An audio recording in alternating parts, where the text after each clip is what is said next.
All right, guys. Hello and welcome to Teachings and Education. In this presentation, we're going to go over note-taking strategies. This is for students, and as a teacher as well, you should know the different types of strategies and kind of be able to help students along the way. So it's note-taking strategies in the classroom. The first thing I'm going to do here is make this full screen. Okay, and this presentation is going to be an in-depth presentation. I've done this in my district, and this is like an overview here. Okay, so I'll provide a link. This is a shorter version, but this is a more in-depth version of note-taking strategies. So let's get to it. So in this presentation, we're going to explore a lot of different note-taking strategies that can be used in the classroom by students. Strategies are going to be divided into two types. Okay, we're going to talk about linear note-taking and non-linear note-taking. So those are the two types. We're going to break them down. So first off, why should students take notes? Okay. Notes are used to save information, organize. Notes aren't just copying everything that the teacher writes on the board and things like that. We're going to get into details, and there's a lot more than what a lot of teachers just think note-taking is. It helps them explain it to themselves. They're going to be taking notes in college. It helps for memory storage, and to increase learning is the overall goal of education anyway. So perhaps one of the most important purposes of taking notes is to save and record information so that it can be reviewed and studied later on. Okay, that's the overall goal. Now I know technology has made it easier, where you can just share something with each other, but a lot of things are said in the classroom, and a lot of important pieces of information are said in discussion and things like that should also be recorded as well. So students should not expect to remember everything said the first time around. All right. Uh, there was a study. I think it was something like, I don't know. Students need to hear something 7 times before they actually before it gets transferred from into their long-term memory storage. Don't quote me on that, but you just say something once, and if there's not a reason for it to stick, it probably doesn't stick. Now, taking notes is more than just transcribing what was in the classroom. It should explain information through summarizing what was described during the classroom lecture or independent reading. So it's not just transcribing, it's also summarizing. Now, research indicates that note-taking in the classroom leads to an increased student learning and academic success. Okay, so there is research behind it. Note-taking increases memory, which is due to the fact that information taken this way is dual encoded, meaning both visual and auditory. So if you're listening to, the teacher lecture, or the students are listening to the teacher lecture, they're getting the audio coded and visually as they write it down. So they're writing and they're looking what they write, and then they can go back and again visualize it and look at what they wrote down. Taking notes are an important factor towards college success.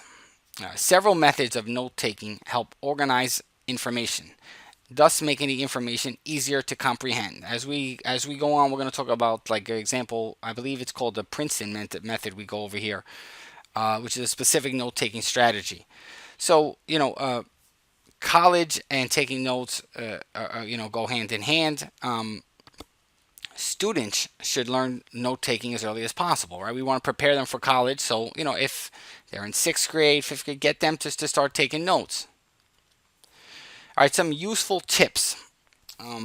New pages for new lessons. Abbreviations here. You see where it says CRESP. That stands for cellular respiration. So you want to save time, and it's important that the students know what they mean. Date the pages, because you always want to be able to have a chronological order of when things were learned. Leave space. We're gonna go over all this here, so I don't want to spend too much time. Now, some general tips for note taking. When taking notes, students should use new pages for new lessons. Okay. I know we want to save paper in the trees, and I'm for that too. But if you're doing a new lesson, start a new page. Okay, use new pages for new lessons. It's important for them to sort of get the big picture that way. Now, using new pages helps with organization, and it makes it easier when looking back to find notes. They know it's a new page, a new lesson. Uh, During and before note taking, a student should leave some space on the pages, right? This is so you can add questions on the side of the notes when you're reviewing, when students are reviewing them later on. And listen, these are the things you want your students to know, okay? Uh, Also, instructors sometimes go back to earlier portions of the notes. So, maybe a teacher is talking. We'll stick with talking about cellular respiration, and then they move on to the next topic of sort of photosynthesis, and then they mention, hey, when we're talking about cellular respiration, make sure you know a lot about glycolysis, and then the student can, if they have that space open, they can go back and they can write in that space. Abbreviations are used by good note takers to save time. So here are some examples. All right, so of if you want to use abbreviations, like using an equal sign instead of the word equal. This can save you a little bit of time. Then use equal with ity for equality. Okay, when you're sitting at a lecture, and a lot of these lectures, if you go to a lecture and you're talking to, and you're listening to, somebody at the top of their field, with a PhD and things like that, they're not going to just, you don't expect them to read the whole research paper. What you want to be able to do is listen to them and take concise notes. And you're going to be using these abbreviations are really going to help you with time and things like that. Like I said, CRESP could be for cellular respiration. Symbols such as delta for the word change. Delta is like the change symbol in chemistry, so maybe you just that's something that I did when I was in college and I was taking chemistry classes. BC can be the word because. EG is replaced with example. And get creative on your own. Another tip is to add dates to your notebooks. This helps when you have to identify what days you've missed in class. If you borrow notes from, if you need to borrow notes from someone, this is for the students. If they need to borrow, you can tell them the date, and then they might have it in their notes. So it's always important whenever you're starting taking notes that you have the date there. Lastly, when you write on the sides of the notebook, you can write on the sides of the notebook. Side notes are great when you want to go back and expand on something. So we said side notes, put the dates, leave an open space. So now let's look at the two types, linear and non-linear note-taking. So the linear note-taking strategies are outlining and sentence method. We'll go over these two. And the non-linear are guided notes, charting, SO3R method, mind mapping, and the Cornell method. So okay, so there's a nice little infographic here, just to let you guys know. This is your non-linear. Excuse me. This is your linear, and this is your non-linear. We'll keep going, and we'll start with outlining. Okay, so outlining. You have a main topic here, and you got the subtopic, a detail, subtopic, more details. It's often used in math and science, and it's like a logical way of using note-taking. So outlining aims to break down information in a logical format and sequence. Information flows from one idea to the next in the most relatable way, and it's recorded in the process. Now, outlining is often used in science and math courses, and you break down difficult concepts into more easier understood concepts with subtopics and details and things like that. But it doesn't have to just be used in math and science. It can also be found in other subjects. Outlining of a plot or outlining of a story are often used in English. So that's one example for you. All right, the sentence method. So short sentences for topics. Okay, let's go over this. And the sentence method is used for fast-paced lessons. This is for teachers that speak too fast, and I do that a lot. I speak way too fast. I should bring it down. Slowing it down today though. All right, so to save time, students quickly and easily write short sentences for topics of the lecture. Okay, the sentence method is most needed when taking notes during a fast-paced lecture or with fast-talking professors, teachers. Each thought by the professor can be written as a very short sentence on a different bullet. Okay. Students must pay careful attention to get every thought written down. It takes too much time to write the full sentence. So we're talking about just short sentences here. Okay. So, for example, I would say sentence method, short sentences. There you go. This method is about breaking down information. Um, this this method isn't about breaking down information, just about recording information. So in the sentence method, you're not really trying to think of a logical way here. Okay, you're just trying to get everything written down and as it was said, and then you might go back and use the outlining method and create an outline off of it. So again, this has a specific purpose for fast-paced lessons.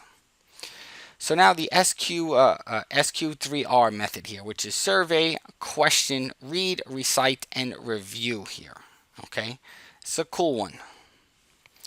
The SQ3R method of note taking. All right, so this stands for survey, question, read, recite, and review. This type of note taking is used mainly for written material to be read and studied.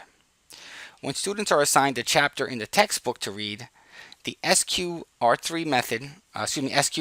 method can be used by skimming and surveying the material to get a feel for the chapter. Okay, so this is for written material. So if you're trying to take notes, okay, and this is like I said, it doesn't always have to be in the classroom. So you got a chapter to read and you want to take notes on that chapter. So first thing you're doing, right? What is it? You're gonna survey, and you want to skim the material and get a good feel for the chapter. What's it about? Look at the title, look at the pictures, just get an idea, right? So, students should first create a list of main topics, right? You just want to get the big picture, sort of. From the main topics, students then ask themselves questions they would like to know about the topic they're reading. So, they can write those, they also write those questions down as a form of note taking. So even though you're writing a question, you're kind of taking notes because you're relating it to the book that you're reading. Next, the student reads, okay, also looks for answers to the questions that they've already written down based on the thoughts as they go along. So, they wrote down some questions based on their thoughts after surveying and skimming it, and now as they actually read, they go back and they answer those questions. This is all to further their ability to understand the material, to sort of increase reading comprehension. It's kind of what I want to say here. So then they recite. They repeat out loud the written material, and the method ends with a written summary. Very important here. A written summary and review of everything learned to be studied. So this is an in-depth one here. Okay, SQ3R method. All right, so next up, and remember, these are, this SQ3R, this is use again, like I said, if you're reading a textbook or something like that, or anything kind of tricky. So now we're on guided notes. In this case, and I've used this a lot. Handouts are provided. Okay, so students have to fill in their own ideas. So for example, you can think of if you've ever seen some teachers, they'll print out a PowerPoint on a piece of paper, and what they'll do is have these little lines on the side of their own PowerPoint where students can write in questions, and they can write in their notes, and they can write in things that teachers have down, and it's right next to that slide, and it's excellent. It's really organized, and I like it a lot. So let's talk about this a little bit, right? So guided notes are given to students as a handout with the majority of important ideas outlined in the notes. The notes may have some images and bullet points to emphasize the key topics. Other parts of the guided notes are left blank.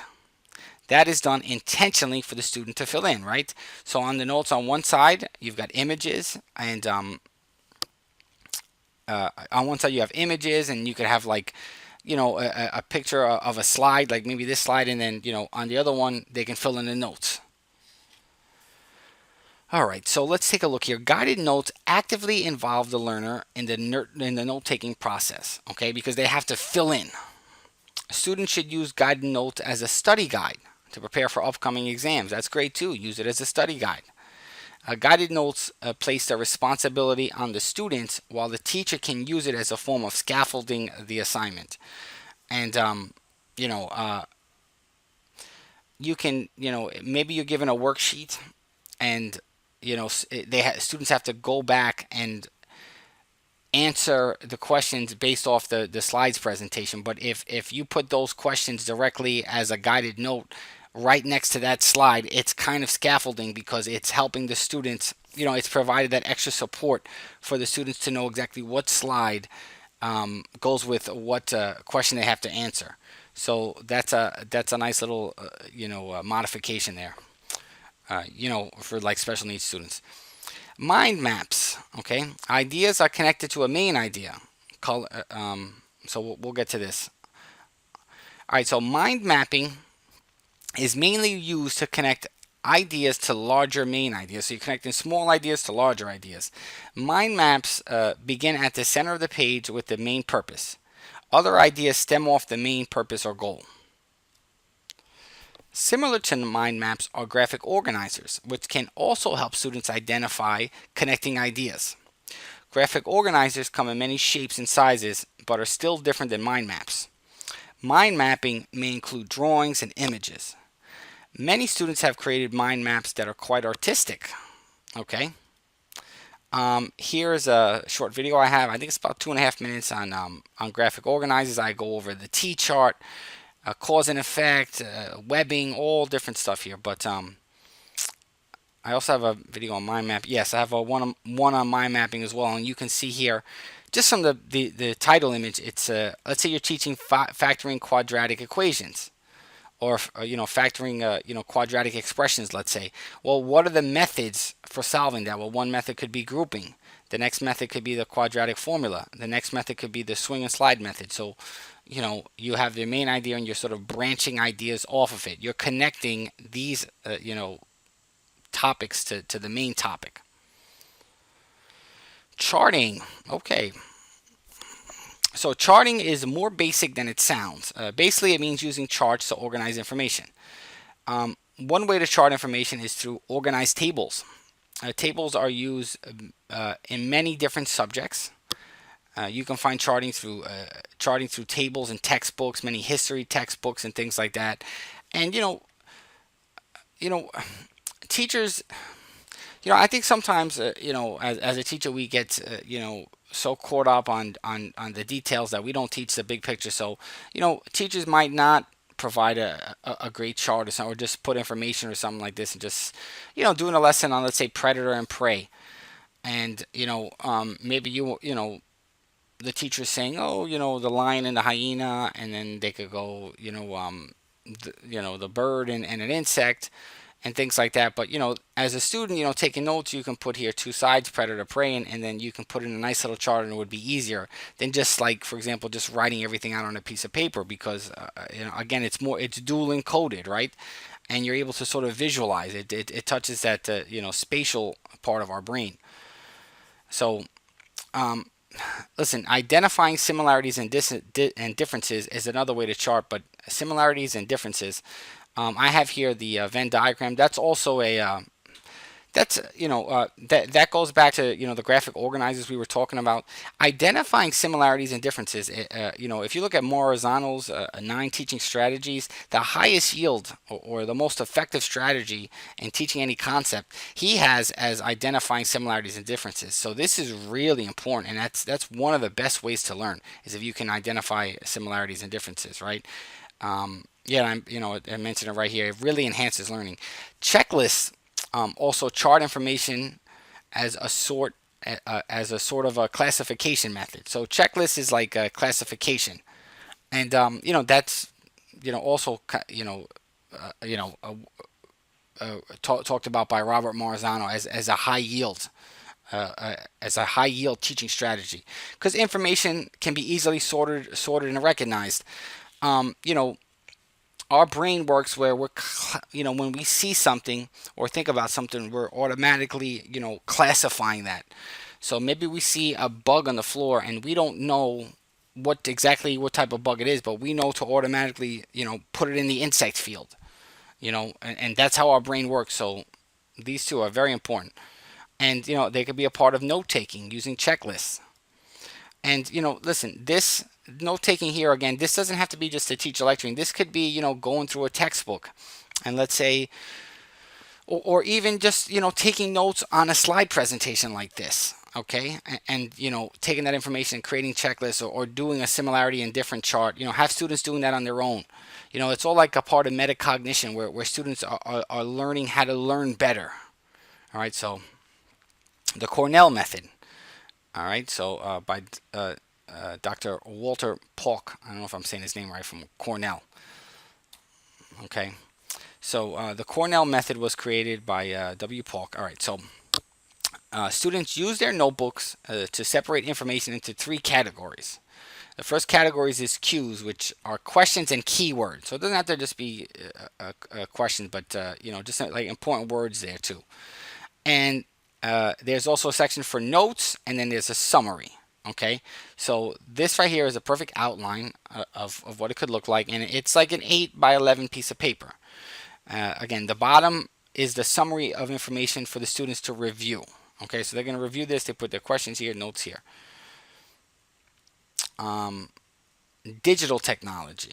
Okay, so we were talking a lot. So we went over the different methods of linear and nonlinear. So now technology has really changed the way that students take notes nowadays. So let's talk about that. So students can use digital technology, such as laptops, to help with poor handwriting problems. That's one of my biggest problems. I would take notes and I couldn't read what I wrote. So using a computer, using it can really help out. Also, slow writers, people that write very slow. With laptops, students can type much faster than they write. Now, there are problems with digital note taking, however, like the added distractions that are right in front of the student, or you. If you're on a computer, it's so easy to press and check your Facebook or go on YouTube. They're one click away, right? Some research shows less retention occurs if students take notes electronically as compared to taking notes by hand. Now, yeah, there's research, but it always depends on the student. With this research, um, you know, uh, I'm not saying that it's wrong or it's right, but it's going to be different for everybody. Like I said, if the student isn't taking, really can't write well at all, then it might be better anyway. So it all depends on the student. Taking notes electronically does allow for students to make revisions and edits, much easier than crossing out words. New technologies such as tablets allow students to write using software. The software autocorrects the work, which is nice. And most of that software, however, is difficult to use at first. Whenever using a new technology, it could be tough. A tablet, those writing software things. I bought one. I'm going to be honest. I bought. I don't want to mention. I don't even remember the name of it. But it was tough. I was trying to write on it, and I just couldn't do it right. And then I was using like a Jamboard. I was using Jamboard to write in, and it didn't. But then I met this other teacher, and she's great at it. She writes perfect. Maybe she has a more expensive one than me. But it was difficult at first, but she said she's stuck with it, and now she does a great job writing on the tablet with the electronic pen and stuff like that. So, I think that's where we're going, and I think we should get to use them more. And, teachers have had to use the tablet with the pen if you were teaching virtually like I was for almost a full year. All right, so here's just a look at everything we did, right? So this is just an overview of that short video. And, all right, so let me get out of here. I hope you enjoyed this presentation. Leave any comments if anybody wants to, collaborate on a presentation or something like that. Just let me know, and we'll take it from there.